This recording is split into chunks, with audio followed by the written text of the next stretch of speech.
a millionaire gave $950 to a humble farm woman to pay off her debt to a loan shark and save her life. The next morning, he was paralyzed when he saw her at the grave of his beloved, who died 26 years ago.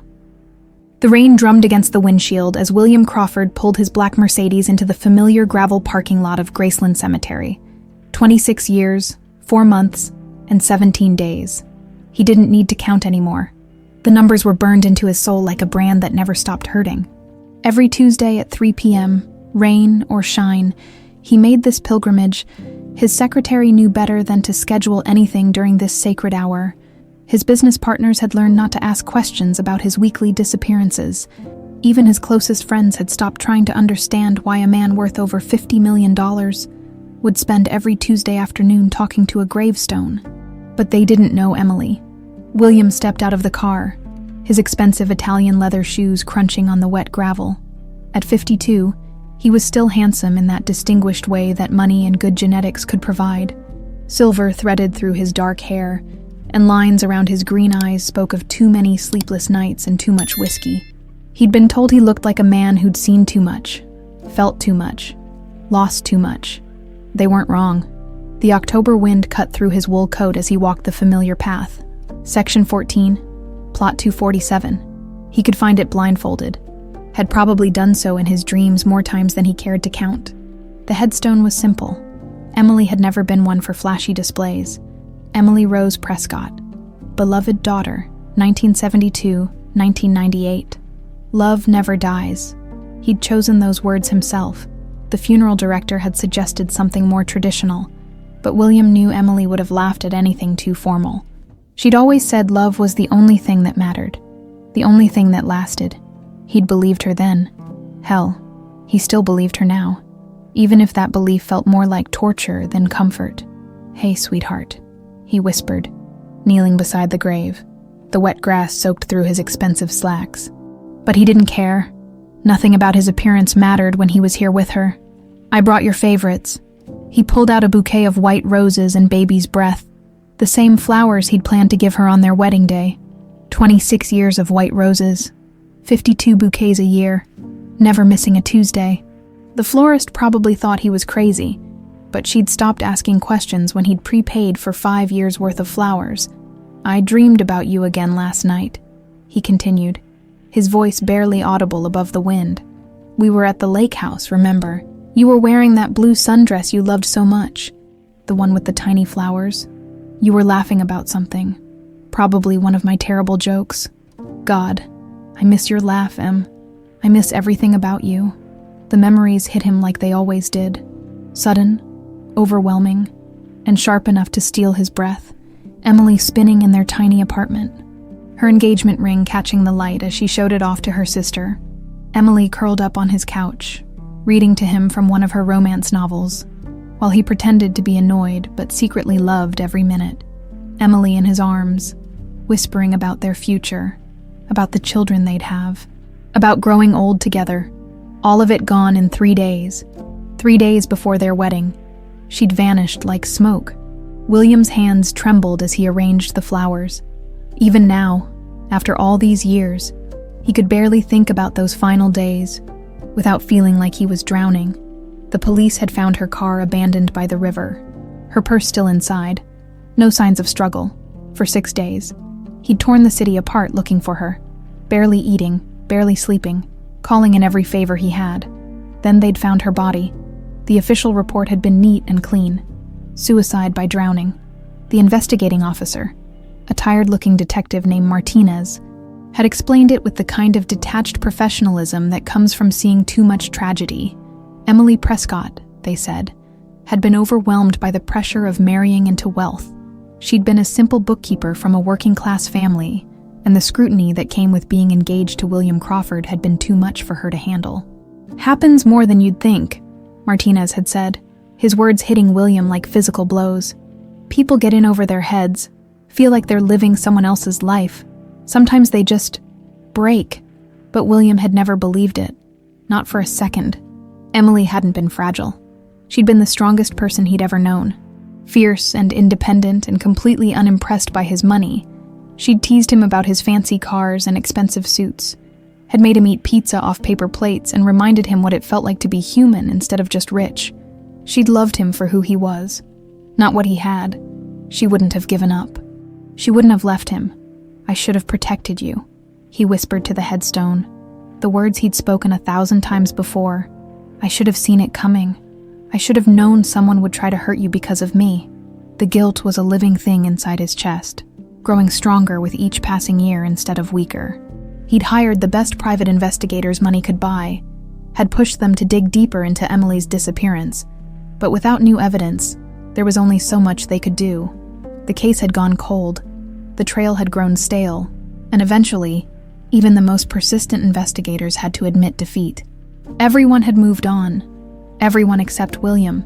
He'd thrown himself into his business empire, turning Crawford Industries into a multi-billion-dollar corporation. He'd donated millions to charity, had buildings named after him, had been featured on magazine covers as one of America's most eligible bachelors. But none of it mattered.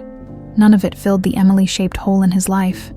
"I saw Detective Martinez last month," William said, brushing a fallen leaf from the headstone. "He's retiring, 30 years on the force. He still asks about you sometimes. Still says he's sorry they couldn't give me the answers I needed. I think he knows, Em. I think he knows there was more to it than they ever found." The wind picked up, scattering the leaves around the grave. William pulled his coat tighter, but he didn't leave. He never left early. These Tuesday afternoons were his lifeline, his only connection to the woman who'd made him believe in love, in happiness, in a future worth having.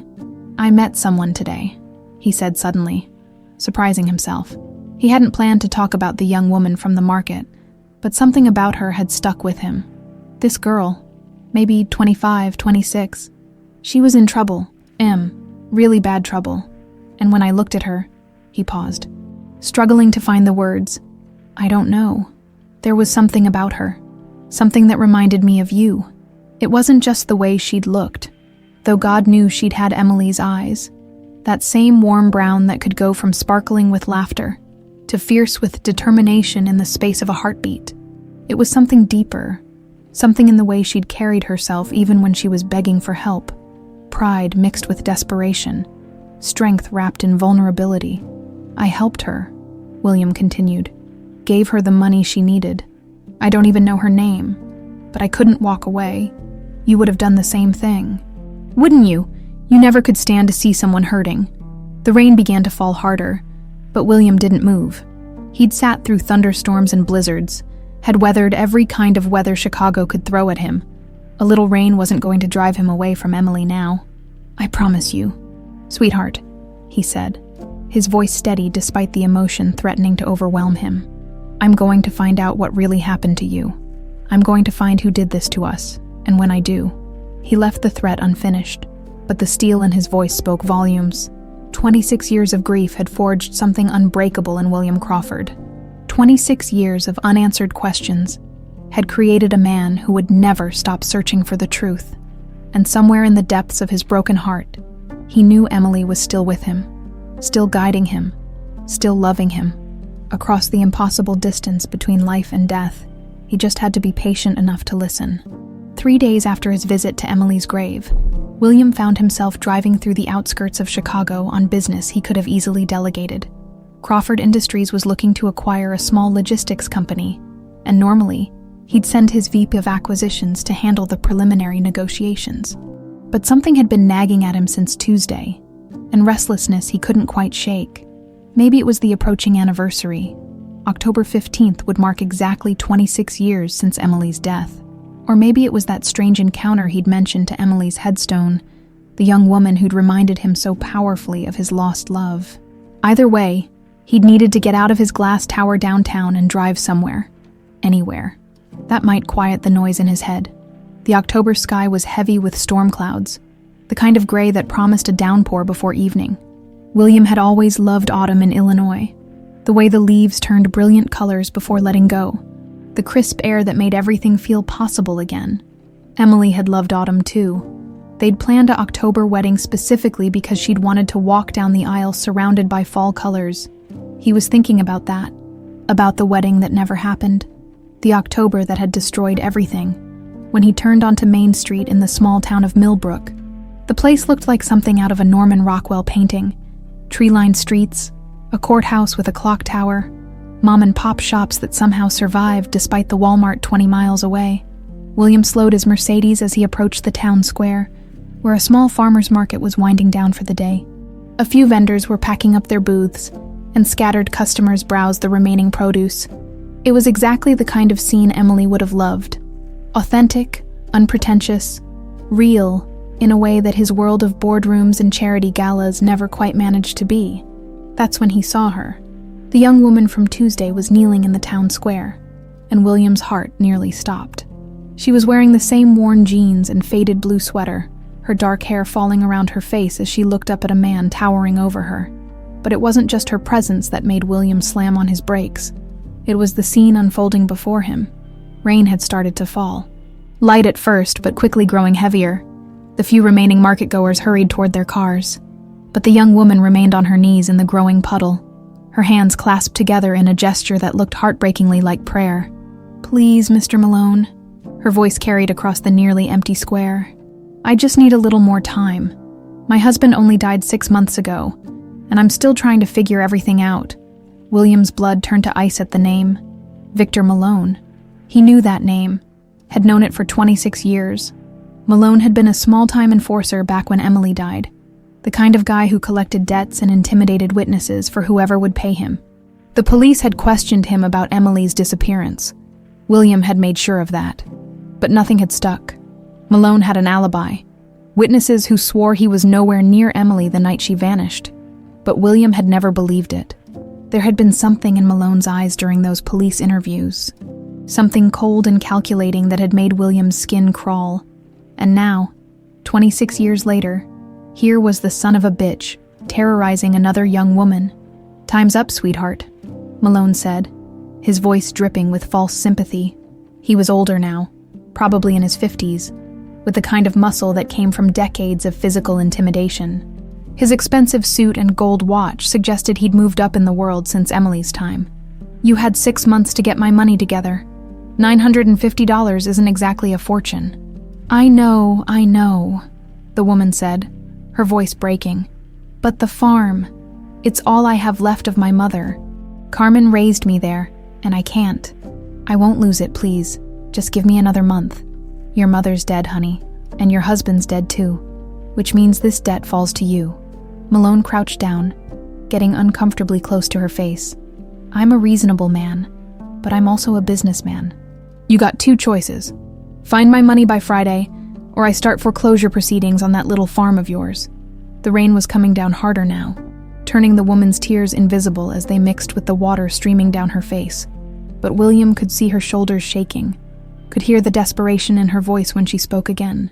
"That farm is all I have left," she whispered.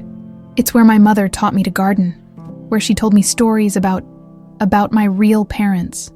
If I lose it, I lose everything that matters." Something in those words hit William like a physical blow. The way she said real parents suggested she'd been adopted. Just like Emily had been. Emily had grown up with her aunt after her parents died in a car accident when she was 5. She'd always wondered about them, always felt like a piece of her identity was missing. "That's real touching," Malone said, standing up and brushing rain from his suit. "But I don't run a charity." "Friday, sweetheart. Find the money or lose the farm. Your choice." That's when the woman did something that nearly brought William to his knees. She reached up and touched something at her throat, a delicate chain that caught the light despite the gloom. Her fingers worried the pendant nervously, exactly the way Emily used to fidget with her jewelry when she was scared or upset. "My mother always said that good people show up when you need them most," she said, more to herself than to Malone. "She said angels walk among us, and they help when everything seems hopeless." Malone laughed, a sound like gravel in a blender. "Well then, you better start praying for a miracle, because angels don't pay debts." He started to walk away, but something in William snapped. Before he could think about what he was doing, he was out of his car and striding across the wet pavement toward them. 26 years of grief and rage and helplessness crystallized into a single moment of absolute clarity. "Excuse me?" William called out, his voice carrying the kind of authority that came from decades of commanding boardrooms. "Is there a problem here?" Malone turned, his expression shifting from irritation to calculating interest when he took in William's expensive clothes and car. "No problem. Friend, just a private business matter." William ignored him completely, focusing instead on the young woman still kneeling in the rain. Up close, the resemblance to Emily was even more striking. Same warm brown eyes, same delicate bone structure, same stubborn set to her jaw that suggested she'd fight until her last breath. "Miss," William said gently, extending his hand to help her up. "Why don't you tell me what this is about?" She looked up at him with such gratitude and hope that William felt his heart crack open all over again. My husband borrowed money before he died, $950. I've been trying to pay it back, but the farm barely makes enough to cover expenses, and I can't afford to lose it. It's all I have left of my mother." Without hesitation, William reached into his jacket and pulled out his wallet. He counted out $100 bills and held them out to Malone, who was watching the exchange with barely concealed greed. "Here's $1,000, William said calmly. "That covers the debt plus interest. We're done here." Well, Malone said, pocketing the money with a smile that never reached his eyes. "Looks like you found yourself an angel after all, sweetheart. How convenient." There was something in the way Malone said it, some undercurrent of threat that made William's protective instincts flare. "I think we're finished here," he said, his voice carrying just enough edge to make his meaning clear. Malone studied William for a long moment, his gaze lingering on the expensive watch, the tailored suit, the general air of wealth and power. "Sure, friend. Business is business." He tipped an imaginary hat to the young woman. "Pleasure doing business with you, Mrs. Bishop. Try to stay out of debt in the future." As Malone walked away, William turned his attention back to the woman, Mrs. Bishop apparently. She was staring at him with tears streaming down her face, one hand still clutched around that pendant at her throat. "I can't believe you just did that," she whispered. "I don't even know your name. And why would you help a complete stranger?"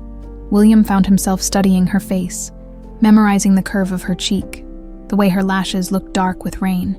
"Sometimes we help people because we can," he said simply, "and sometimes because we should have helped someone else a long time ago."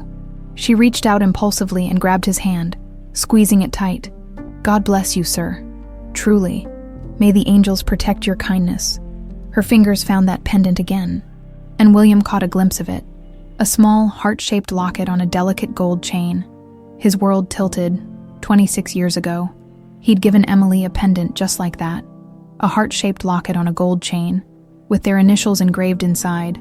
It had been his engagement gift to her, something she could wear close to her heart until their wedding day. The police had never found it with her body, had assumed it had been lost in the river. But here it was, hanging around the neck of a stranger who looked exactly like the woman he'd lost. "That's a beautiful necklace," William managed, his voice sounding strange to his own ears. Mrs. Bishop's hand flew to her throat protectively. "It was my mother's, Carmen. The only thing she left me about my birth parents. She said it was all she knew about where I came from." The rain continued to fall around them, but William barely felt it. His mind was racing, trying to process what he was seeing, what he was hearing. A young woman who looked like Emily, wearing Emily's necklace, talking about adoption and missing parents. It was impossible. It had to be coincidence. But as he stood there in the rain, looking into eyes that seemed achingly familiar, William felt something shift inside his chest. For the first time in 26 years, he felt something other than grief. He felt hope. October 15th, 1998. 26 years earlier, Emily Prescott hummed softly as she organized the financial files spread across her desk at Whitaker & Associates. The accounting firm stayed quiet after hours, just the way she liked it. No ringing phones, no chattering coworkers, just her and the numbers that always made perfect sense. Unlike wedding planning, which seemed to grow more complicated by the day. 3 days. In 3 days, she'd be Mrs. William Crawford, walking down the aisle in her grandmother's dress, while autumn leaves danced outside the church windows. The thought should have filled her with pure joy.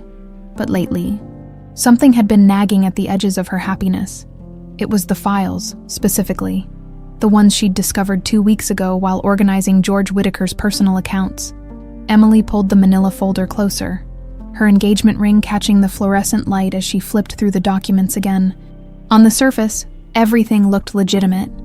Charitable donations, political contributions, investment portfolios. But Emily had been doing books for 5 years, and she knew when numbers didn't add up. The charitable donations were going to organizations that didn't seem to exist. She'd called 3 of them pretending to be a potential donor, only to find disconnected phone lines and addresses that led to empty lots. The investment portfolios showed massive returns on companies she'd never heard of, with transaction patterns that looked more like money laundering than legitimate business. And then there were the names that made her stomach turn cold. Victor Malone was listed as a security consultant, receiving regular payments of $50,000 a month. Emily knew that name from the police reports she'd been hearing about around town. Drug busts, missing persons cases, witnesses who suddenly changed their testimonies. Her friend Maria's cousin had borrowed money from Malone and ended up in the hospital when he couldn't pay. But the worst part was the connection she'd found to the Salazar cartel. George Whitaker, the respected city councilman who gave speeches about family values and community safety, was washing money for one of the most dangerous criminal organizations on the West Coast. Emily's hands trembled as she photographed the documents with her small digital camera. William had bought it for her birthday, laughing about how she wanted to capture every moment of their life together. She never imagined she'd be using it to document evidence of crimes that could get her killed. She was just finishing when she heard the elevator ding in the hallway. Emily's blood turned to ice. The building should have been empty. She'd watched the last security guard leave an hour ago, moving quickly. She shoved the documents back into their folder and slipped it into her briefcase. Her heart hammered against her ribs as footsteps echoed in the corridor, coming closer. "Miss Prescott." The voice made her skin crawl. Victor Malone stepped into the doorway, his bulk filling the frame. "Working late, I see."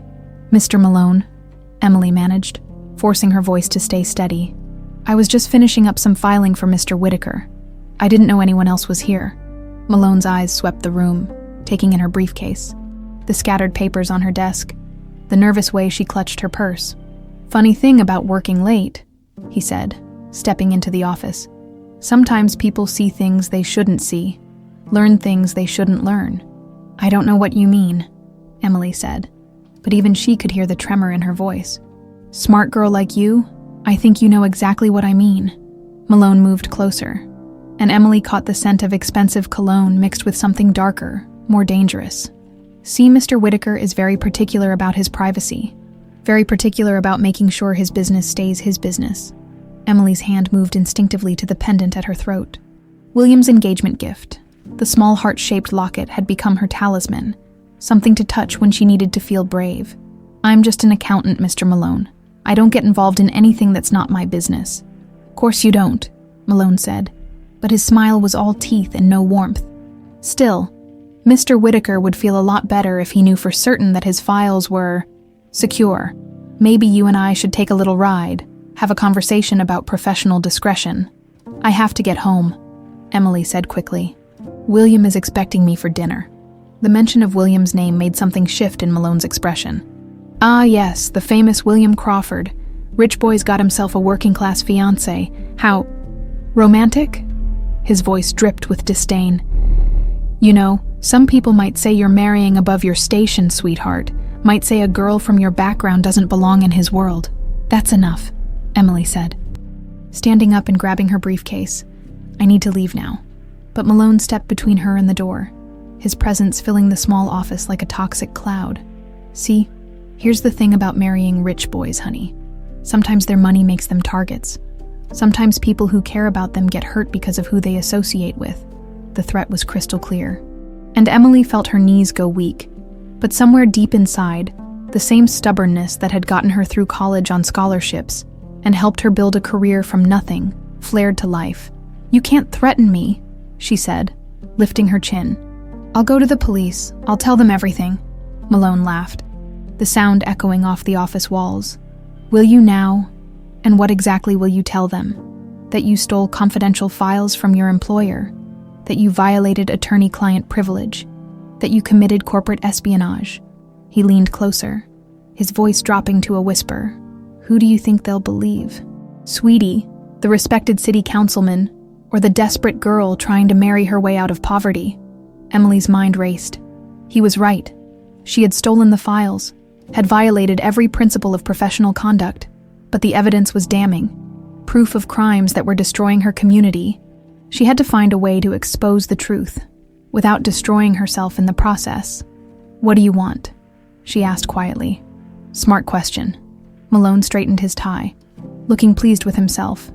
"Mr. Whitaker wants those files back, all of them, and he wants your word that this little misunderstanding never happened." "And if I refuse?" Malone's smile turned predatory. "Well, that would be unfortunate for you, for your fiancé, for anyone you might have shared your concerns with." He paused, letting the implication sink in. "Mr. Whitaker is a powerful man, Miss Prescott. He has friends in the police department, friends in the DA's office, friends in places you can't even imagine. And I'm very good at making problems disappear." Emily's hand went to her pendant again, thinking of William, of their wedding in 3 days, of the life they'd planned together. But she also thought about Maria's cousin in the hospital, about the families torn apart by drugs, about the justice that would never come if men like George Whitaker were allowed to operate in the shadows. "I need time to think," she said finally. "Time's up, sweetheart. Decision time is now." That's when Emily made the choice that would seal her fate. Instead of handing over the briefcase, she clutched it tighter to her chest and tried to push past Malone toward the door. "Wrong choice," he said sadly. He said, grabbing her arm with enough force to leave bruises. "Mr. Whitaker really hoped you'd be reasonable." The chloroform-soaked cloth came out of nowhere, clamping over her nose and mouth before she could scream. Emily fought desperately, her briefcase falling to the floor as she clawed at Malone's hands. The last thing she saw before the darkness claimed her was her engagement ring glinting under the fluorescent lights, William's symbol of love and promise of forever. When she woke up, she was in hell. The abandoned warehouse on the outskirts of the city became her prison for the next 7 months. Malone had been thorough. No windows, one door with multiple locks, concrete walls that muffled sound. Emily lost track of time quickly, marking days by the meals Malone brought her and the slow progression of her pregnancy. Because that was Victor Malone's insurance policy, Emily Prescott wasn't just a witness to be silenced. She was carrying William Crawford's child. And that baby represented leverage that could last for years. "You're gonna have that baby," Malone told her during one of his visits. "And then we're gonna see just how much your rich boyfriend values family. Maybe he pays to keep you quiet. Maybe he pays to keep the kids safe. Either way, Mr. Whitaker wins."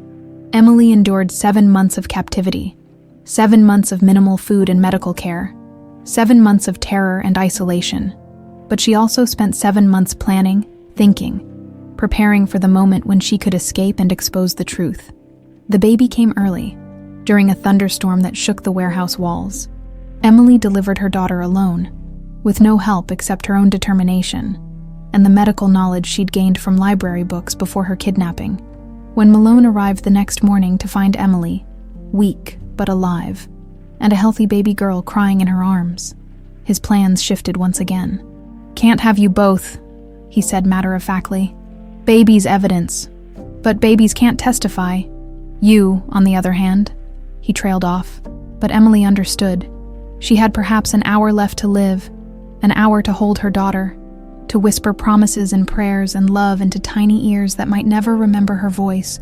When Malone returned with Carmen Bishop, a desperate woman who'd been trying to have children for years, Emily made her final act of defiance.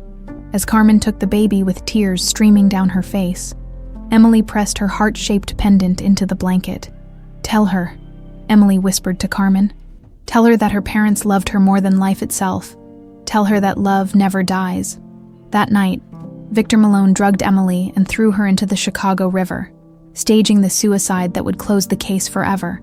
But he never found the pendant, never knew that Emily had left a piece of evidence. A trail of breadcrumbs that might someday lead her daughter home. 26 years later, that pendant hung around Lily Bishop's neck, waiting for destiny to complete the circle that love had begun. William couldn't sleep. He'd been lying in his king-sized bed for 3 hours, staring at the ceiling of his penthouse apartment, while Chicago's skyline glittered beyond his floor-to-ceiling windows. Every time he closed his eyes, he saw her face, Mrs. Bishop kneeling in the rain, her fingers wrapped around that impossible pendant. It couldn't be Emily's necklace. The odds were astronomical, the coincidence too perfect to be real. But William had memorized every detail of that heart-shaped locket during the months he'd searched for it. He'd described it to police, to private investigators, to anyone who would listen. Small, delicate, 18-karat gold with a barely visible engraving of intertwined initials on the back, WC plus EP at 4 a.m. He gave up on sleep and drove back to Millbrook. The town looked different in the early morning light, quieter and somehow more fragile. William parked across from the town square where yesterday's encounter had taken place, trying to make sense of the emotions churning in his chest. Hope was dangerous. He'd learned that lesson 26 years ago when hope had turned to despair in the space of a phone call. But this felt different. This felt like destiny, finally deciding to show its hand. He was still sitting in his car when he saw movement near the old church at the end of Main Street. A familiar figure in jeans and a worn cardigan was walking slowly along the sidewalk, carrying a small bouquet of wildflowers. Even from a distance, William recognized her. Mrs. Bishop, heading somewhere with purpose. Without really thinking about it, William started his car and followed at a distance. The Millbrook Cemetery sat on a hill overlooking the town, its wrought iron gates standing open to welcome the early morning visitors. William watched as Mrs. Bishop walked through the entrance and disappeared among the headstones.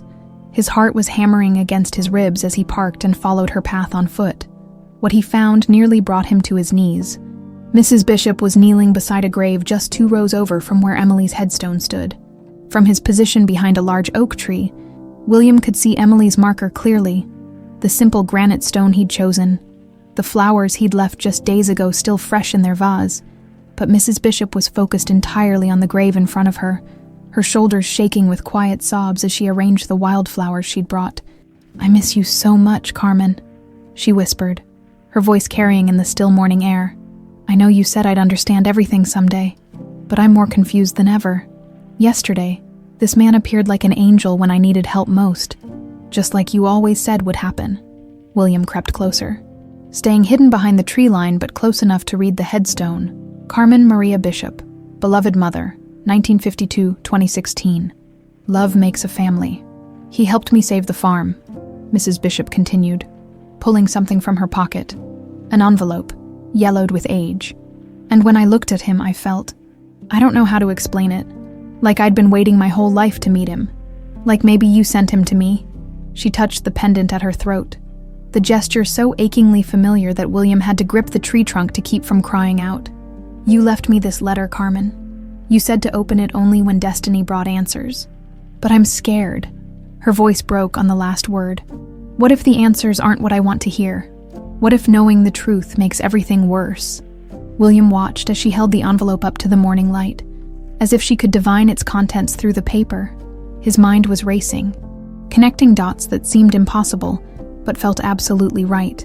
An adopted daughter, a mother who died 7 years ago, a pendant that looked exactly like Emily's, and now a letter that might hold answers. "The man who helped me," Mrs. Bishop said suddenly. There was something about his eyes. They looked so sad, Carmen, like he'd lost something precious and never found it again. Like maybe he understands what it feels like to have pieces of yourself missing. Those words hit William like a physical blow. She'd seen his grief, recognized the hollow spaces that Emily's death had carved out of his soul. Somehow, this stranger had looked at him and understood the shape of his brokenness. "I think I'm going to open it," she whispered to the headstone. "I think maybe it's time." William held his breath as Mrs. Bishop's trembling fingers tore open the envelope. She unfolded several sheets of paper, her eyes scanning the contents. At first, her expression was confused, then shocked, then devastated. By the time she finished reading, tears were streaming down her face. "Oh, Carmen," she sobbed. "Oh God, why didn't you tell me?" She was crying so hard now that William couldn't make out her words. But then she did something that stopped his heart entirely. She stood up and walked directly to Emily's grave. William pressed himself against the tree, certain she would see him. But Mrs. Bishop was lost in her own world of revelation and grief. She knelt beside Emily's headstone, her letter clutched in one hand while she traced the engraved name with the other. "Emily Rose Prescott," she read aloud. 1972, 1998. Her voice was wondering, almost reverent. Carmen wrote about you, she said. She said you were my mother, that you died giving birth to me. William's world tilted off its axis. The words seemed to echo in the morning air, impossible and perfect and devastating all at once. Mrs. Bishop, this young woman who looked like Emily, who wore Emily's pendant, who'd appeared in his life when he needed hope most, was talking about Emily as her mother. She said a man brought me to her when I was just days old, Mrs. Bishop continued, her voice stronger now. Said you died in childbirth and the family couldn't care for me. But the way Carmen wrote about it, something was wrong. Something wasn't true. She pulled out a photograph from the letter, holding it up to compare with Emily's headstone. This picture, it's you, isn't it? You're alive in this picture. Very much alive. William couldn't see the photograph from his hiding place. But he didn't need to. He could imagine Emily's face, the way she'd looked in those final weeks before the wedding. Beautiful and glowing, and completely unaware that someone was planning to destroy everything they'd built together. The pendant, Mrs. Bishop whispered, her fingers finding the chain at her throat. Carmen said it was the only thing that came with me, the only clue about who I really am. She leaned closer to Emily's headstone, as if sharing a secret. I've worn it every day of my life. It's the only connection I have to you. She sat back on her heels, the letter and photograph still clutched in her hands. Carmen wrote that she tried to find out more about you, but the man who brought me was dangerous. He threatened her, told her to never ask questions. She was so scared, Emily. Scared for me, scared for herself. So she kept quiet and raised me as her own. William's hands were shaking now, his breath coming in short gasps. Everything was clicking into place. The timeline, the circumstances, the impossible coincidences that weren't coincidences at all. But I need to know the truth, Mrs. Bishop said, her voice growing determined. I need to know what really happened to you, and I think maybe that man who helped me yesterday might be able to help me find answers. There was something about him, something that felt like coming home. She stood up slowly, brushing dirt from her knees. I'm going to find him, Emily. I'm going to ask him if he knew you, and maybe, if I'm really lucky, he'll help me figure out why someone lied about how you died. As she turned to leave, William made a decision that would change everything. Stepping out from behind the tree, he called softly, Mrs. Bishop. She spun around, her eyes wide with shock. You're the man from yesterday. Why are you here? William walked toward her slowly, his hands raised in a gesture of peace. I come here every Tuesday, he said, his voice hoarse with emotion, to visit someone I lost a long time ago. Her eyes followed his gaze to Emily's headstone, and William watched understanding dawn on her face like sunrise breaking over the horizon. You knew her, she whispered. You knew Emily.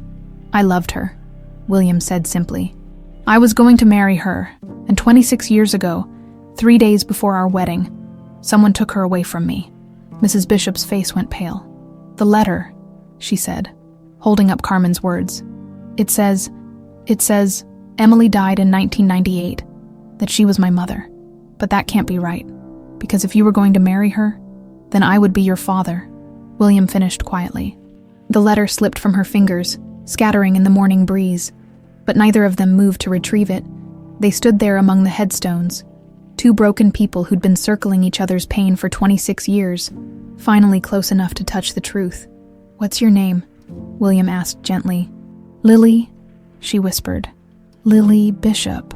William closed his eyes, remembering Emily's voice, her excitement when they'd talked about having children someday. If we have a daughter, I want to name her Lily, like the flowers in my grandmother's garden. When he opened his eyes, Lily was staring at him with Emily's face, wearing Emily's pendant, carrying Emily's name for their unborn child. Lily, he said, tasting the word, tasting 26 years of lost dreams and stolen moments. Your mother wanted to name our daughter Lily. The pendant at her throat caught the morning sunlight, and for just a moment, William could swear he felt Emily's presence surrounding them both, guiding them toward the reunion she'd never lived to see. The silence stretched between them like a bridge. Neither was sure they could cross. Lily stared at William with Emily's eyes, while he struggled to process the impossible truth standing before him. Around them, the cemetery felt suspended in time, as if the very air was holding its breath. "I don't understand," Lily whispered finally. "If you were my mother's fiancé, if she died before your wedding, then how could I have been born? How could Carmen have raised me?" William's mind was racing, trying to piece together a puzzle that had tormented him for 26 years. "Show me the letter," he said gently. "Please, if we're going to understand what happened, we need to see everything Carmen wrote." With trembling hands, Lily gathered the scattered pages from the ground. Some had blown against Emily's headstone, and she retrieved them with a reverence that spoke to her growing understanding of who lay beneath the granite. They sat together on a nearby bench, the morning sun filtering through the oak trees, as Lily spread Carmen's letter between them. William's breath caught when he saw the first photograph. Emily, unmistakably pregnant, smiling nervously at the camera. She was wearing the blue sundress he'd dreamed about just days ago, the one with tiny flowers that she'd loved so much. "My God," he whispered, his fingers hovering over the image. "She was pregnant, she was carrying our child, and I never knew." Lily's voice was barely audible as she read from Carmen's letter. She says here that a man brought me to her house on a stormy night in July 1998. I was maybe a week old, tiny and crying. He told her my mother had died in childbirth and that the family couldn't keep me. She looked up at William. "But Emily died in October, didn't she? The headstone says October 15th. "That's when they found her body," William said, his voice tight with old pain. "But she disappeared 3 days before our wedding, October 12th. I spent 6 days looking for her before..." He couldn't finish the sentence. Lily turned the page, reading more of Carmen's careful handwriting. Carmen writes that the man was scary, dangerous looking. He paid her $10,000 in cash and told her never to ask questions about where I came from. He said if she ever tried to find out more, something terrible would happen to both of us. William felt ice forming in his veins. What did he look like? Did Carmen describe him? "Big man," she says. "Expensive clothes, but rough around the edges. Gold tooth, scar on his left hand." Lily's voice grew smaller as she read. "And a name, Victor something. Carmen only heard it once when he answered his phone. Victor Malone." The name came out like a curse. William's hands clenched into fists as 26 years of suspicion crystallized into certainty. "I knew it. I always knew that bastard was involved." "You know him?" Lily asked. And William saw fear creep into her expression. "He's the man who threatened you yesterday, the one demanding money for your husband's debt." William stood up abruptly, pacing in front of the bench. "He's been in my nightmares for 26 years. When Emily disappeared, the police questioned him, but he had an alibi.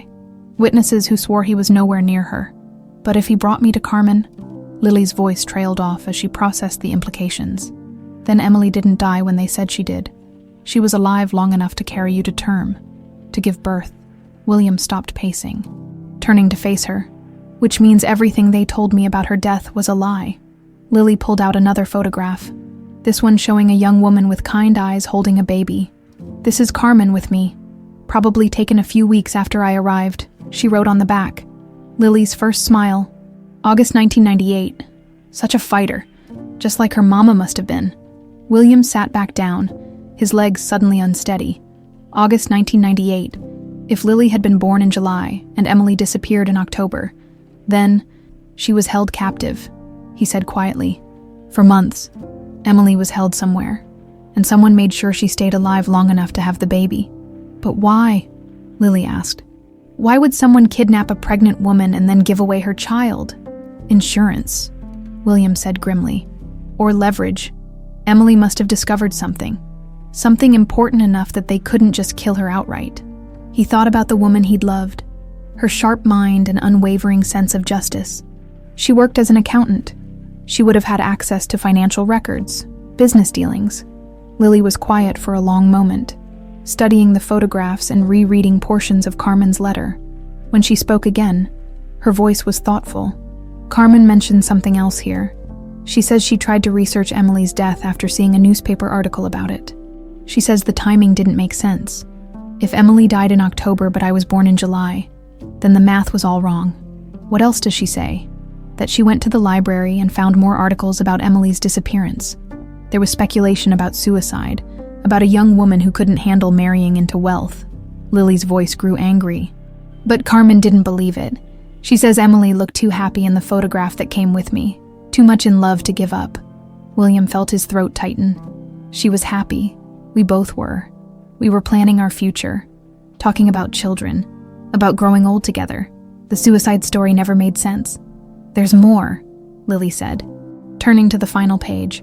Carmen writes that she kept everything. The clothes I was wearing when I arrived, the blanket I was wrapped in, even a receipt from a drugstore that was in the diaper bag. She hid everything in a safety deposit box at Millbrook Savings Bank. William's pulse quickened. Evidence. She kept evidence. The key is hidden in her jewelry box. Lily continued reading. She says I should only look for it if I ever learned the truth about my birth parents, if I ever found the courage to seek justice for what was done to them. They sat in silence for a moment, the weight of revelation settling around them like morning mist. Finally, William reached over and took Lily's hand, the same gesture of comfort he'd offered Emily countless times. I want you to know, he said carefully, that I don't expect anything from you. I know this is overwhelming, impossible to process. You've lived your whole life as Lily Bishop, Carmen's daughter. If you want to walk away right now, if you want to pretend this conversation never happened, I'll understand. Lily looked down at their joined hands, then up at his face. Do you really think I'm your daughter? I think you're Emily's daughter, William said. And Emily was the love of my life. If you're hers, then yes, I believe you're mine too. I need to know for sure, Lily said firmly. I need to know the truth about what happened to Emily, to my mother. And I think you need to know too. William nodded. There are tests we can do. DNA tests that will give us definitive answers, but even without tests. Looking at you is like looking at Emily. You have her eyes, her smile, even the way you gesture when you're thinking hard about something. What was she like? Lily asked suddenly. My mother. Tell me about her. William felt his heart crack open all over again. She was extraordinary, brilliant and kind and stubborn as hell when she believed in something. She grew up with nothing but made something beautiful of her life anyway. She saw the best in everyone, even when they couldn't see it in themselves. He paused, studying Lily's face. She would have loved you so much. You were the future she dreamed about, the family we were going to build together. Tears were streaming down Lily's cheeks now. I always felt like something was missing. Carmen was wonderful. She gave me everything she could, but there was always this sense that I belonged somewhere else, that there were people in the world who might be looking for me.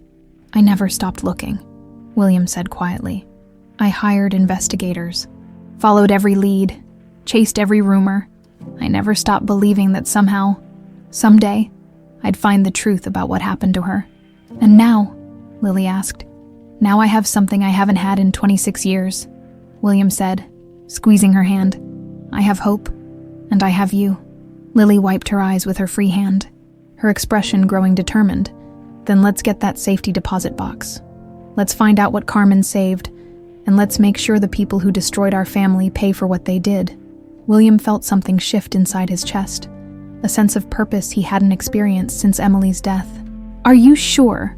Once we start down this path, there's no going back. If Victor Malone killed Emily, if he's been living free for 26 years while we've been apart, then exposing him could be dangerous. He's already dangerous, Lily said, standing up with newfound resolve. He threatened me yesterday, and according to Carmen's letter, he's been a shadow over my life since the day I was born. It's time to step into the light. As they walked together toward William's car, he caught a glimpse of the pendant at Lily's throat, the heart-shaped locket that had started this journey, Emily's final gift to the daughter she'd never had a chance to raise. Lily, he said as they reached the cemetery gates, there's something you should know about that necklace. She touched it instinctively. What about it? I gave it to Emily as an engagement gift. It has our initials engraved on the back, WC plus EP. He paused, emotion making his voice rough. If you look inside the locket, there should be a tiny photograph, Emily and me, taken the day I proposed. With trembling fingers, Lily opened the pendant. Inside, just as William had said, was a miniature photograph, a young couple radiating happiness, their faces bright with dreams of forever. "Oh my God," she whispered. "You're both so young, so happy." "We were," William said. "And maybe somehow we can be again. Not the same way, but..." He gestured between them. "This, us, the family Emily always wanted." Lily closed the locket and looked at him with eyes that held Emily's warmth and her own fierce determination. "Let's go get those answers, Dad." The word hit William like a lightning bolt. Dad, after 26 years of grief and loneliness, he was suddenly, impossibly, a father. Emily had given him the greatest gift imaginable, hope wrapped in the form of a daughter he'd never known he had. The Millbrook Savings Bank sat on Main Street like a remnant from a gentler time, its brick facade and brass nameplate speaking of small-town values and personal relationships. William parked his Mercedes in front, drawing curious looks from passers-by who weren't used to seeing luxury cars in their quiet community. Inside, Lily approached the customer service desk with Carmen's safety deposit box key clutched in her sweating palm. The bank manager, a kindly woman in her 60s named Mrs. Patterson, recognized Lily immediately. "Oh, sweetheart," she said warmly. "I haven't seen you since Carmen's funeral. How are you holding up out there on the farm?"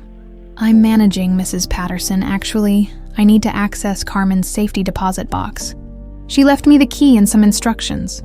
Lily's voice was steadier than William had expected, given the emotional earthquake they'd both experienced in the cemetery. Mrs. Patterson's expression grew sympathetic. "Of course, dear. Carmen was very specific about that box when she rented it. Said it was for you, but only when the time was right." She glanced curiously at William. "This is your friend. This is William Crawford," Lily said, and William caught the slight emphasis on his last name. He's helping me understand some things about my family." If Mrs. Patterson recognized the Crawford name, and in a town this size, she probably did. She was too polite to mention it. She led them to the vault area, where rows of safety deposit boxes lined the walls like secrets waiting to be unlocked. "Box 247, Mrs. Patterson said, inserting her master key while Lily used Carmen's key. "Take all the time you need, honey. I'll be right outside if you need anything." The box was smaller than William had expected, but when Lily lifted the lid, it was packed with carefully preserved items. On top was an envelope marked, "For Lily's eyes only," in Carmen's familiar handwriting. Beneath that were items that made William's heart race. A tiny pink outfit, impossibly small, with what looked like bloodstains on the fabric. A hospital bracelet that read, "Baby girl, July 23rd, 1998, and a receipt from St. Mary's Medical Center dated the same day. "July 23rd, Lily whispered, holding up the hospital bracelet. "That must be when I was born." William calculated quickly. "Emily disappeared October 12th. If you were born July 23rd. Then she was held for..." His throat tightened. 9 months and 11 days. They kept her alive for the entire pregnancy. Lily opened Carmen's final letter with trembling hands. This one was different from the cemetery letter. More detailed, more specific, and clearly written by someone who'd spent years researching and piecing together fragments of truth. "Listen to this," Lily said, her voice growing stronger as she read. "My dearest Lily, if you're reading this, then you've discovered the truth about Emily Prescott. I've spent 20 years investigating her disappearance, and I believe I know what really happened." William leaned closer, reading over Lily's shoulder as she continued. "Emily worked as an accountant for George Whitaker's firm. Whitaker is now a state senator, but in 1998, he was just a city councilman with big ambitions and dirty money. I found newspaper articles about financial irregularities in his campaign, about connections to organized crime that were never fully investigated. Emily must have discovered something that threatened his political career." "George Whitaker," William repeated, the name stirring memories. "I remember him from the investigation. He gave a statement about Emily being under stress, about her being worried about fitting into my social circle. The police ate it up. The poor girl overwhelmed by her rich fiancé's world." Lily continued reading. "I hired a private investigator in 2005. Used my life savings, but I had to know. He found records showing that Victor Malone worked as Whitaker's security consultant during the late 1990s. Malone's specialty was making problems disappear. The investigator also discovered that Emily had been asking questions about Whitaker's finances in the weeks before she vanished." William felt rage building in his chest. 26 years of grief crystallizing into fury. They killed her for asking questions, for doing her job. There's more, Lily said, turning the page. The investigator found something else. Medical records that were accidentally filed wrong. St. Mary's Hospital has records of treating a Jane Doe in July 1998. Young woman, approximately 26 years old, gave birth under traumatic circumstances. No family, no visitors. Discharge against medical advice after 2 days. The description matches Emily Prescott exactly. William's hands were shaking now. Emily had been at St. Mary's Hospital. She'd given birth to their daughter in a sterile room, surrounded by strangers, with no one to hold her hand or tell her everything would be okay.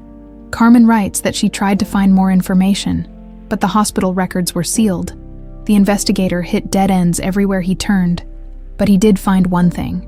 Whitaker's political career took off right after Emily's death. Suddenly, he had funding for bigger campaigns, connections to powerful people, influence that seemed to come out of nowhere. Built on blood money, William said grimly. Built on silencing the woman who could have exposed him. Lily pulled out a manila folder from the bottom of the safety deposit box. Carmen kept copies of everything the investigator found. Look at this. She spread documents across the small table. Financial records, newspaper clippings, photographs of Victor Malone and George Whitaker at political events. William studied a photograph from 1999, showing Whitaker at a campaign rally with Malone standing behind him like a bodyguard. Both men looked prosperous, confident, untouchable. They got away with it, he said quietly. They murdered Emily, stole our daughter, and built their lives on top of her grave. Not just their lives, Lily said, pointing to a more recent newspaper clipping. Look at this article from last year. Senator George Whitaker announcing his run for governor. And look who's listed as his campaign security director. William's blood turned to ice. Victor Malone's name was right there in black and white, along with his title and a photograph that showed how the years had been kind to him. Expensive suit, professional grooming, the look of a man who'd never suffered consequences for his actions. He's been using the same playbook for 26 years, William realized, making problems disappear, silencing witnesses, protecting Whitaker's interests, and now Whitaker's about to become governor. Lily was studying another document, a property deed with Victor Malone's name on it. My farm, she said suddenly. Look at this. The property taxes on my farm have been mysteriously increasing every year, driving me deeper into debt. And guess who's been buying up the surrounding land? William leaned over to see. Malone Holdings, LLC. He's been systematically forcing you into bankruptcy so he could take the farm. But why? It's just a small farm. Nothing special about it. William pulled out his phone and opened a mapping application, typing in the farm's address. What he saw made everything click into place. It's not about the farm, Lily. It's about the location. Look, he showed her the screen. Your property sits right between 2 major highways. With direct access to both, it's perfect for moving illegal goods, drugs, weapons, whatever Whitaker and Malone are trafficking these days. So they've been planning this for years, Lily said, her voice growing hard, keeping me in debt, waiting for the right moment to take the last thing I have left of Carmen's love. And when I interfered yesterday, when I paid your debt and started asking questions, William felt the pieces falling into place. I became a threat. We both did. Lily gathered the documents and photographs, her movements sharp with purpose. Carmen's investigator found one more thing, she said, pulling out a final piece of paper. A phone number. He said if anything ever happened to him, if his investigation was discovered, this person could help. Someone inside the FBI who's been building a case against political corruption. William looked at the number, memorizing it. We need to be careful if Whitaker and Malone have been operating for 26 years. They have connections, people on their payroll. We can't trust local law enforcement. But we can't do nothing, Lily said fiercely. They killed my mother. They stole 26 years of our lives. They're still out there, still hurting people, still getting away with it. William looked at his daughter, and God, it felt good to think those words, and saw Emily's fierce determination burning in her eyes. You're right, but we need to be smart about this. Malone is dangerous, and he knows we're connected now. He'll be watching, waiting for us to make a mistake. Then we don't make mistakes, Lily said simply. We gather evidence, we build an airtight case, and we make sure they pay for what they did to Emily, to us, to everyone they've hurt. William felt something he hadn't experienced in 26 years, a sense of purpose that went beyond grief, beyond mourning, for the first time since Emily's death. He had something to fight for instead of something to mourn. "There's something else we need to consider," he said carefully. "Once we start this fight, there's no going back. Malone and Whitaker won't hesitate to eliminate threats. They've done it before." Lily stood up, securing the documents in her purse with careful precision. "They already eliminated my mother. They've been manipulating my life since the day I was born. I'm done being their victim." She paused at the safety deposit box, looking at the tiny pink outfit one more time. Emily fought for the truth, and they killed her for it, but they made one mistake. They let me live. And now her daughter and the man who loved her are going to finish what she started. William closed the safety deposit box with a sense of finality. "Then let's get started. But first, we need to make sure you're safe. If Malone realizes how much we know, he'll come after us," Lily finished. "I know, but I'm not running anymore. I've been running from the truth my whole life without even knowing it. Carmen protected me as long as she could, but now it's time to protect myself, to protect Emily's memory." As they left the bank, William caught sight of their reflection in the glass doors. A father and daughter who'd found each other after 26 years of separation. United by love and loss and a burning need for justice, Emily's death had torn them apart, but Emily's love was bringing them back together. And this time, nothing.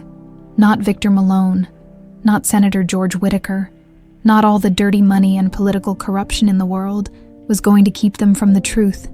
The hunt for justice was about to begin.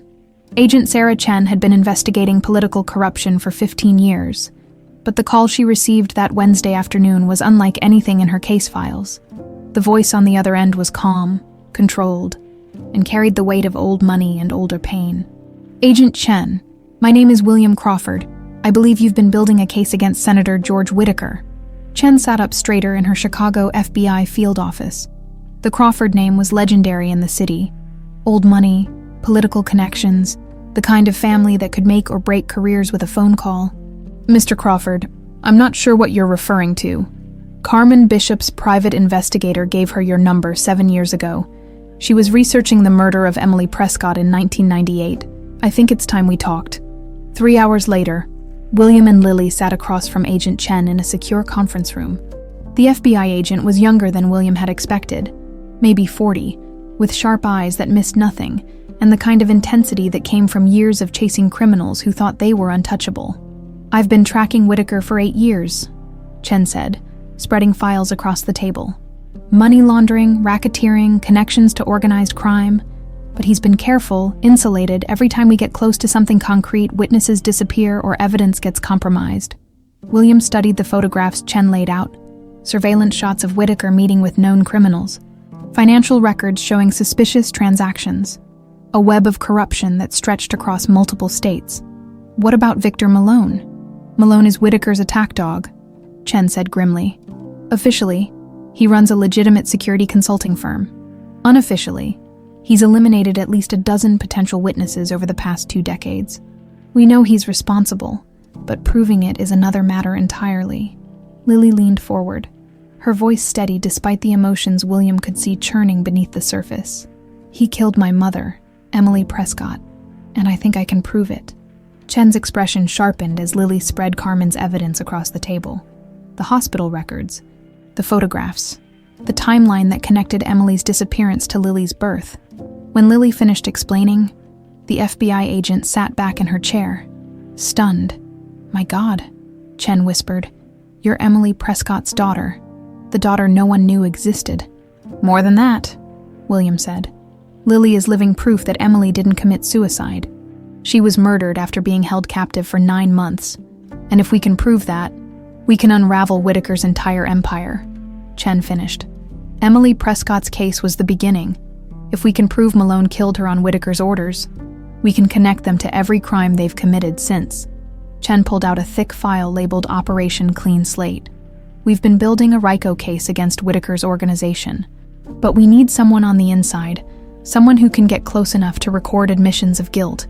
"I'll do it," Lily said immediately. Absolutely not, William said, his protective instincts flaring. I just found you. I'm not losing you to these monsters.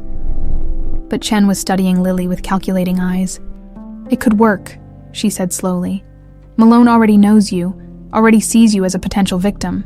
If we set it up right, make it look like you're desperate enough to make a deal. What kind of deal? Lily asked. Malone wants your farm. We know that from the property records. What if you approached him directly? Offered to sell it below market value in exchange for forgiveness of your debts. Make him think you're broken, defeated, ready to give up. William felt sick. You're talking about using my daughter as bait. I'm talking about giving Emily Prescott's daughter the chance to bring her mother's killers to justice, Chen said firmly. But only if Lily agrees, and only with every possible precaution in place. Lily was quiet for a long moment, her fingers unconsciously touching the pendant at her throat. When she spoke, her voice carried Emily's determination. What would I need to do? Chen pulled out a small device, no bigger than a button. This is a recording device, virtually undetectable. We wire you up, you meet with Malone, and you get him talking about the farm, about your family history, about anything that might make him incriminate himself. It's too dangerous, William protested. Malone isn't stupid. He survived 26 years by being paranoid and ruthless, which is exactly why this might work, Chen countered. He sees Lily as Emily's daughter, the child he helped create by murdering her mother. In his mind, she's already defeated, already under his control. His arrogance could be his downfall. Lily stood up and walked to the window, looking out at the Chicago skyline. Malone has been controlling my life since the day I was born. He murdered my mother. He gave me away like a piece of property, and now he's trying to steal the only home I've ever known. She turned back to face them. I want to do this. Lily, William started. Dad? She interrupted, and the words still sent electricity through his chest. Emily was brave enough to investigate Whitaker, even though she knew it was dangerous. She died trying to expose the truth. I can't be less brave than she was. Chen nodded approvingly. If we do this, we do it right. Full surveillance, backup teams, emergency extraction protocols. At the first sign of trouble, we pull you out. When? Lily asked. Soon. Malone's been watching you since William paid your debt. He knows something's changed, that you're not as isolated as he thought. We need to move before he gets suspicious enough to disappear. William felt the weight of 26 years pressing down on him. There has to be another way. Some other approach that doesn't put Lily in the line of fire. There isn't, Chen said bluntly. Whitaker and Malone have been untouchable for decades because they eliminate threats before those threats can materialize. But Lily isn't a threat to them. She's a victim they think they control. That makes her the perfect weapon. I need to think about this, William said. Don't think too long, Chen warned. Our intelligence suggests Whitaker is planning something big, something that could cement his power for the next decade. Once he becomes governor, he'll be even harder to touch. As they left the FBI building, William's mind was racing. He'd spent 26 years dreaming of justice for Emily, but not at the cost of losing the daughter he'd just found. You don't have to do this, he said as they walked to his car. We can find another way. What other way? Lily asked. Run, hide, let them win again. Live, William said simply. Build a life together. Be the family Emily wanted us to be. Lily stopped walking, turning to face him on the busy sidewalk. Dad, I love that you want to protect me. I love that I finally have someone who cares that much. But Emily didn't get to live. She didn't get to see me grow up. Didn't get to build the life she wanted. The least I can do is make sure her death meant something. William saw Emily and Lily's fierce expression. Heard Emily's voice in her daughter's words. She would be so proud of you, he said quietly. Then let me make her proud, Lily said. Let me finish what she started. That evening, they sat in William's penthouse apartment, planning the most dangerous gamble of their lives. Chen had provided detailed intelligence on Malone's habits, his business practices, his psychology. The man was a predator who enjoyed the hunt as much as the kill. He'll want to meet somewhere he controls, Chen had explained. Probably his office or a location where he feels safe. Your job is to make him feel like he's won, like you're completely at his mercy. And if something goes wrong, William had asked, then we abort. Lily's safety is our top priority. Now, as they sat reviewing the plan one more time, William felt the weight of fatherhood in a way he'd never experienced. For 26 years, he'd mourned his lost love and unknown child. Now he had a chance to be the father Emily had always believed he could be, and that meant letting their daughter make her own choices, even when those choices terrified him. "I want to record a message," Lily said suddenly. "Just in case." "Lily, for Emily," she clarified.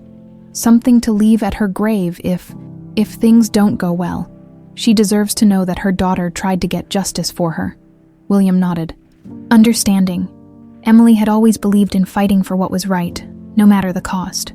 Her daughter was about to prove that courage was hereditary. Tomorrow, they would put their plan into motion.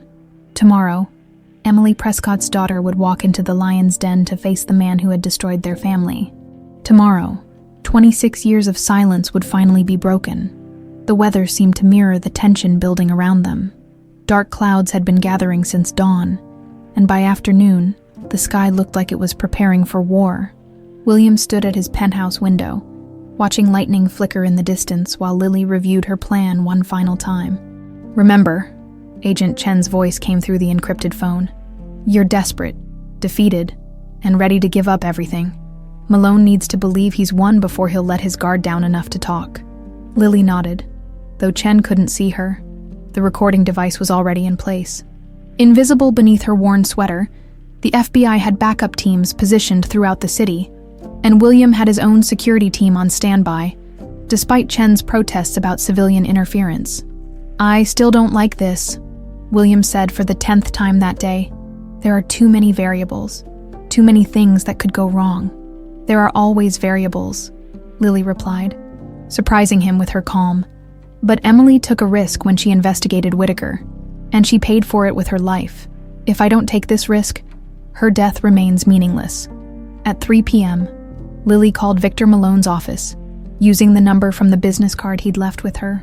William listened from across the room as she put on a performance worthy of an Emmy. "Mr. Malone, this is Lily Bishop. We met the other day about my husband's debt." Her voice was small, defeated, exactly what a broken woman might sound like. I need to talk to you about the farm. I think I'm ready to make a deal."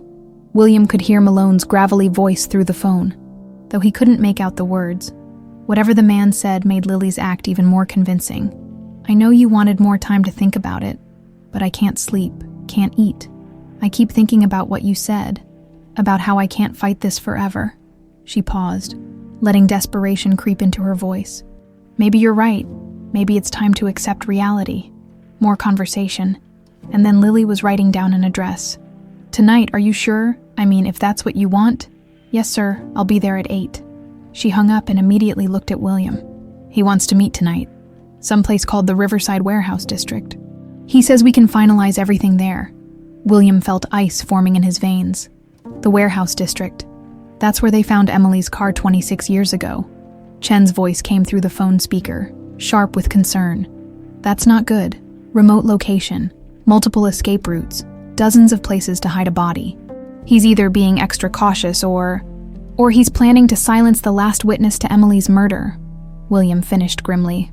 "We abort," Chen said immediately. "This is too dangerous. We'll find another way." "No," Lily's voice was firm. "This might be our only chance if we back out now. Malone will know something's wrong, he'll disappear, and we'll never get another opportunity like this." William was already reaching for his jacket.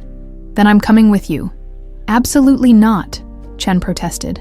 This operation requires my daughter to walk into a trap set by my fiancé's killer," William interrupted. "I'm not letting her do it alone. Dad, you can't. If Malone sees you, he'll know this is a setup." William stopped, his hand on the doorknob. Lily was right, and he hated it. But 26 years of helplessness had taught him something about strategy. "Fine, but I'm going to be close enough to help if things go wrong."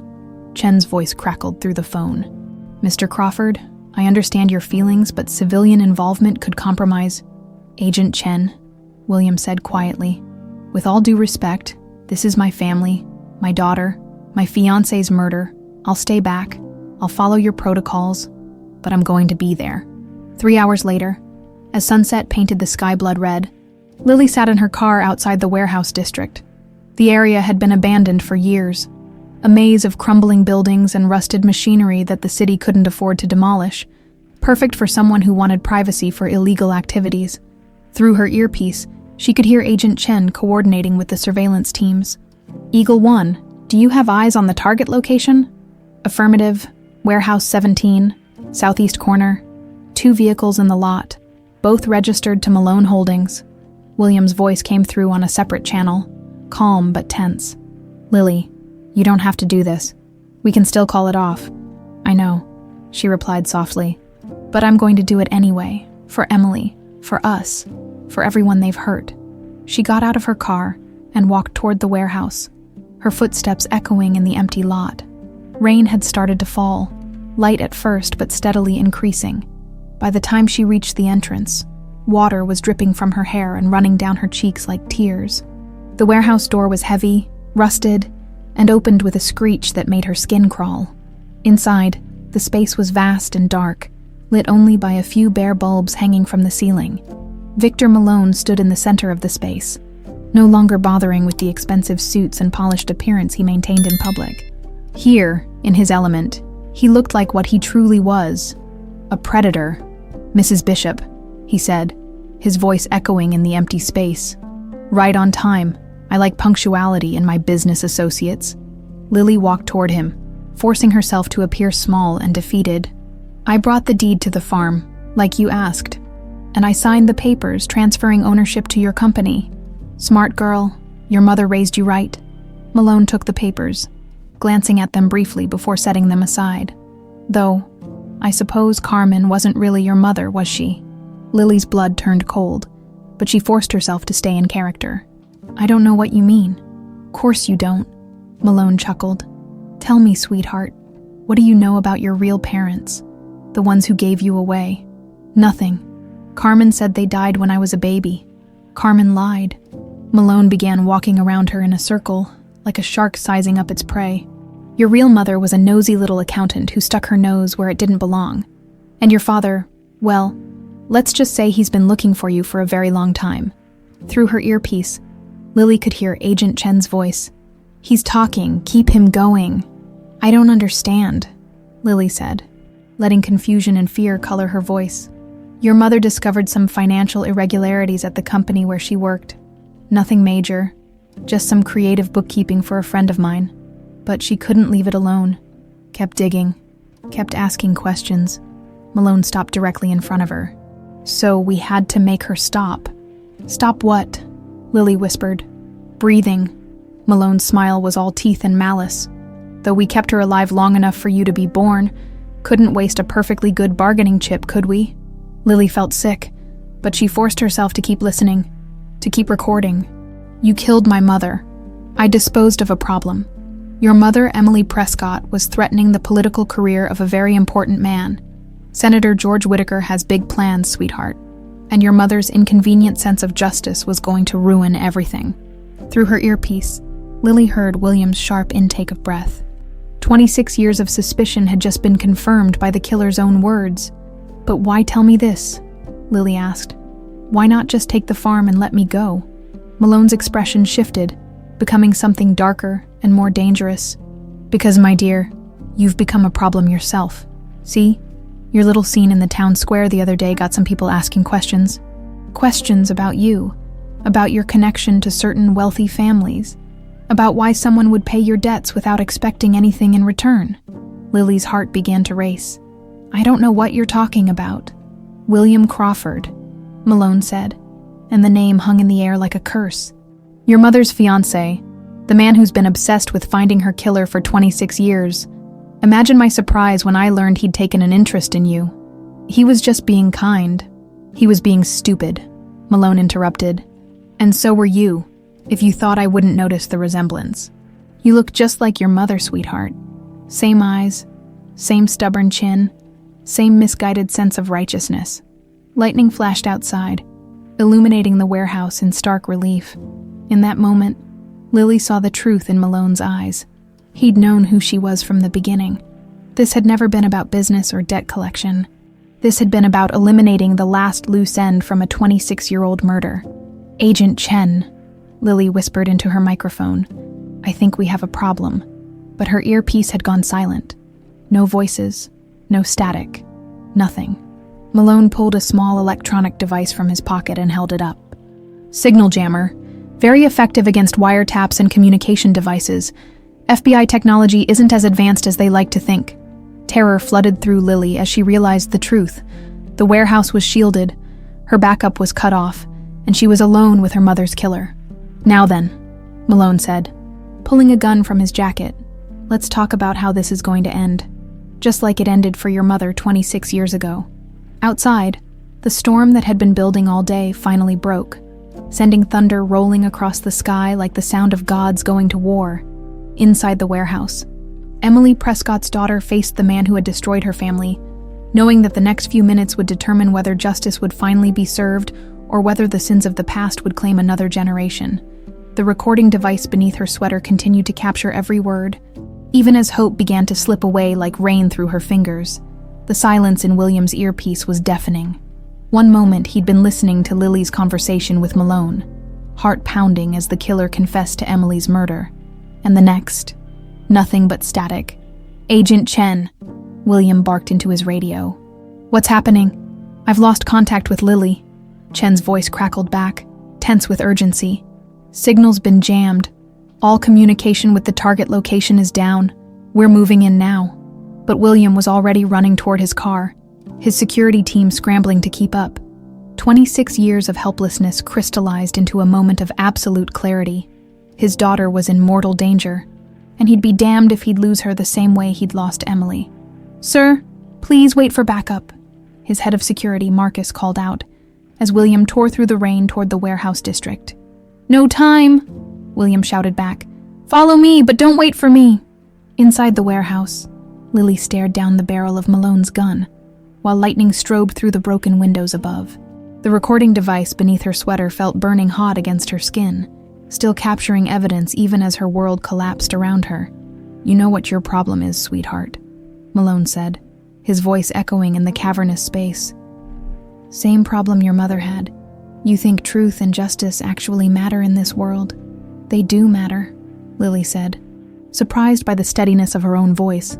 "That's why you've spent 26 years running from them," Malone laughed, but there was no humor in it. "Running, honey. I've been winning. Your mother's dead. Her investigation buried with her. Senator Whitaker is about to become Governor Whitaker. And I'm richer than I ever dreamed. If that's running, I'll take it. But you never found peace, did you?" Lily pressed, something in her voice channeling Emily's fearless spirit. 26 years, and you're still killing people to protect secrets, still looking over your shoulder, still afraid that someone like me might show up and expose everything. The gun wavered slightly in Malone's hand. "You think you're clever, like your mother did. She thought she could outsmart us too, right up until I threw her in that river. Tell me what happened," Lily said quietly. "Tell me how she died." Malone's eyes gleamed with sadistic pleasure. "You really want to know? Your precious mother spent 9 months chained in a basement, growing bigger and bigger with you, begging me to let her go, promising she'd never tell anyone what she'd seen." Lily felt tears starting, but she forced herself to listen, to record every horrific detail. "When you were born, she was so weak she could barely hold you, but she kept whispering your name. Lily. Lily. Lily. Like saying it enough times would keep you safe." Malone stepped closer, the gun now inches from Lily's chest. "Then I ripped you out of her arms and gave you to Carmen. Your mother's last words were begging me to tell you she loved you." "You bastard," Lily whispered.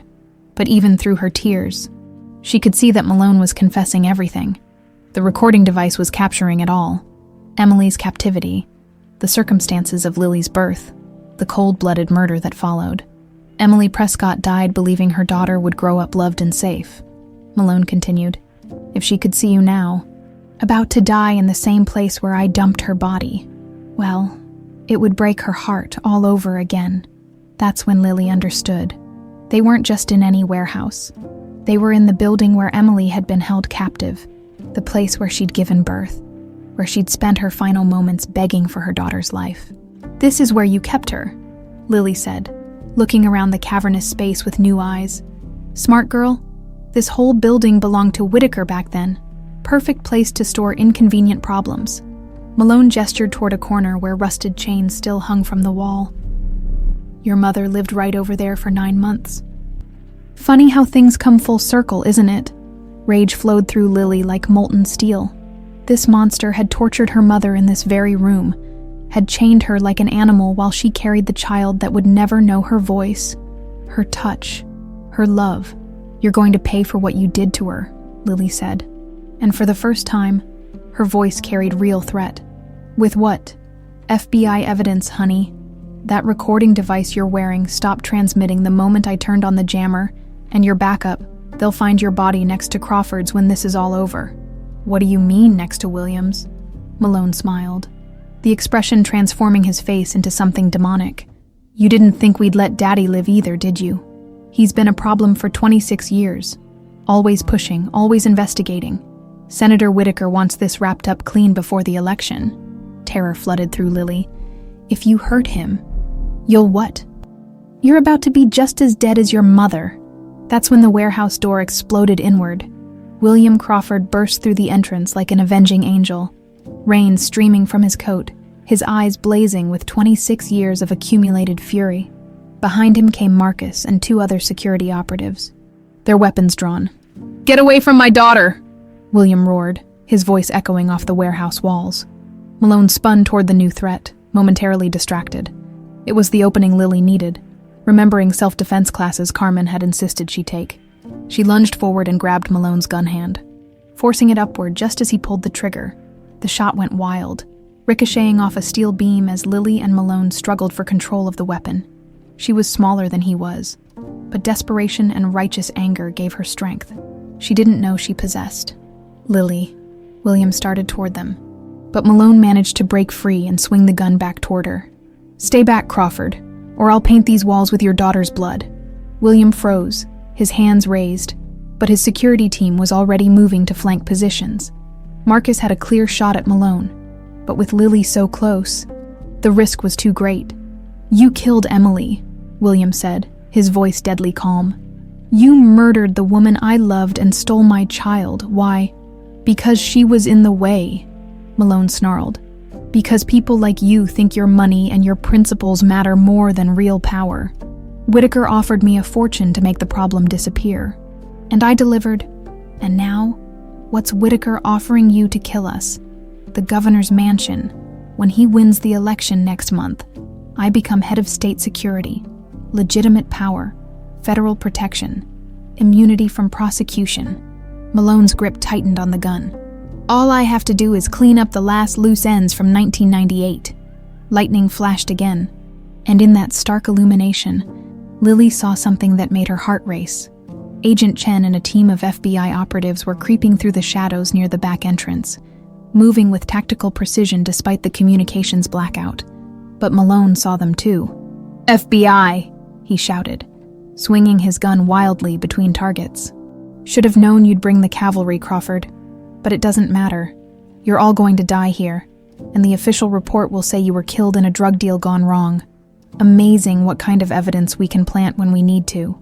That's when Lily made her move, as Malone's attention fractured between multiple threats.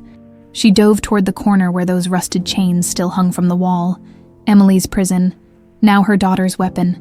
Wrapping her hands around a length of heavy chain, Lily swung it with all her strength toward Malone's gun hand. The metal struck his wrist with a sickening crack, and the weapon went flying across the concrete floor. Now! William shouted. Marcus put 2 shots center mass into Malone's chest, dropping him to the warehouse floor. The FBI team swarmed the building, securing the scene while Agent Chen rushed to check on Lily. Are you hurt? Chen asked, running her hands over Lily's arms and shoulders, checking for injuries. I'm okay, Lily said, though she was shaking like a leaf. But the recording, did we get it? Did we get his confession? Chen smiled grimly, pulling out a small device. The jammer only blocked transmission, not recording. We got every word. William reached Lily's side and pulled her into his arms, holding her tight enough to convince himself she was really alive, really safe. I'm so sorry, he whispered. I'm sorry I let you do this alone. I wasn't alone, Lily said, looking around at the FBI agents, at William's security team, at the father who'd moved heaven and earth to save her. Emily was with me. I could feel her here, in this place. She was helping me fight. Agent Chen knelt beside Malone's body, checking for a pulse she already knew she wouldn't find. "It's over," she said quietly. "Victor Malone is dead, and we have everything we need to bring down Whitaker's entire organization." As if summoned by her words, Chen's radio crackled to life. "Agent Chen, this is command. Senator George Whitaker has just been arrested at his campaign headquarters. We're executing warrants on all his properties and financial accounts." William looked down at Malone's lifeless body, feeling a strange mixture of satisfaction and emptiness. 26 years, he said quietly. 26 years Emily waited for justice. Lily touched the pendant at her throat, thinking of the woman she'd never known but whose love had shaped every day of her life. She doesn't have to wait anymore. Outside, the storm was finally breaking, rain giving way to clear skies as dawn approached. Inside the warehouse where Emily Prescott had died, her daughter and the man who'd loved them both stood together, finally free from the shadows that had haunted them for so long. Justice, it turned out, was worth waiting for. 3 months later, the autumn sun cast golden light through the stained glass windows of St. Michael's Cathedral as reporters gathered outside, their cameras focused on the courthouse steps across the street. Today was the day George Whitaker would be sentenced for conspiracy, racketeering, and accessory to murder. The former senator's political career had crumbled spectacularly in the weeks following Victor Malone's death and the release of Lily's recording. But William Crawford wasn't thinking about Whitaker as he stood in the cathedral's small chapel. His attention was entirely focused on the old brick wall where construction workers had made an extraordinary discovery. "It's definitely her handwriting," Agent Chen said quietly, studying the faded words scratched into the mortar between 2 bricks. "We compared it to Emily's employment records and personal letters. This is authentic." William traced the barely visible letters with his fingertip. William plus Lily. Eternal love, below it, in Emily's careful script, were the words that had brought him to his knees when the workers first uncovered them. "If you're reading this, then love found a way. Take care of our daughter. Tell her I never stopped believing you would find each other." "She knew," Lily whispered, standing beside him with tears streaming down her face. "Somehow she knew we would end up here together." The chapel where they stood had been built on the foundation of the old warehouse where Emily died. When the city finally demolished the building to make way for urban renewal, they'd discovered that Emily had managed to scratch her final message into what would become the cornerstone of something beautiful, a place of hope and healing, rising from the ashes of tragedy. The construction foreman said there were other marks too, Chen continued, consulting her notes. Tally marks on the walls, probably counting days. And this, she handed William a small object wrapped in evidence tape. They found it buried beneath where the message was carved. William's hands trembled as he unwrapped Emily's engagement ring. The simple diamond solitaire he'd chosen because she'd said she wanted something that would remind her of their love every time she looked at it. The ring they'd never had a chance to exchange at their wedding. "She hid it," Lily said wonderingly. She knew Malone would try to make it look like suicide, so she hid the ring and left the message where someone might find it someday. 26 years, William murmured. "She waited 26 years for us to find it." Agent Chen cleared her throat gently. "I'll leave you two alone for a few minutes. The dedication ceremony starts at noon." As Chen's footsteps echoed away, William and Lily stood in the quiet chapel, surrounded by Emily's presence in a way that felt almost tangible. The Emily Prescott Memorial Chapel had been William's idea, a place where families torn apart by violence could come for healing and hope. It seemed fitting that Emily's final message had been discovered in the very space dedicated to her memory. "I brought something," Lily said, pulling a small frame from her purse. Inside was a photograph of the three of them, William, Emily, and baby Lily, that a talented artist had created by combining pictures from Emily's pregnancy with more recent photos of William and Lily together. It wasn't real, but it captured something true, the family they should have been, the love that had transcended death itself. "She would have loved seeing us together like this," William said, studying the image. "All those conversations we had about having children, about what kind of parents we'd be. She had such dreams about our family, Maybe those dreams came true after all, Lily said, just not the way she expected.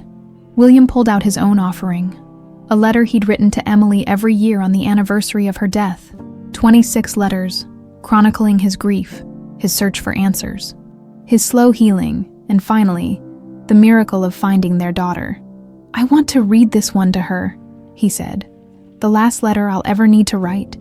Lily nodded, taking his hand as he unfolded the most recent letter. "My dearest Emily," William began, his voice steady despite the emotion in his words. 26 years ago, I thought I'd lost everything when I lost you. I thought love had died with you in that river. That hope was buried with you in Graceland Cemetery. I was wrong." His voice grew stronger as he continued. "You didn't just leave me our daughter. You left me a piece of yourself that would guide me back to love, back to family, back to the man you always believed I could be. Lily has your courage, your compassion, your stubborn refusal to let injustice go unpunished. Looking at her is like looking at the best parts of both of us." Lily squeezed his hand, tears flowing freely now. "I want you to know that Malone and Whitaker paid for what they did to you. To us, to our family. But more than that, I want you to know that your sacrifice wasn't meaningless. Lily grew up loved, protected, raised by a woman who saw the good in everyone just like you did. Carmen Bishop was the mother you couldn't be, and she did it with the same grace and strength you would have shown." William paused, looking at the words Emily had carved into the wall. "You were right, my love.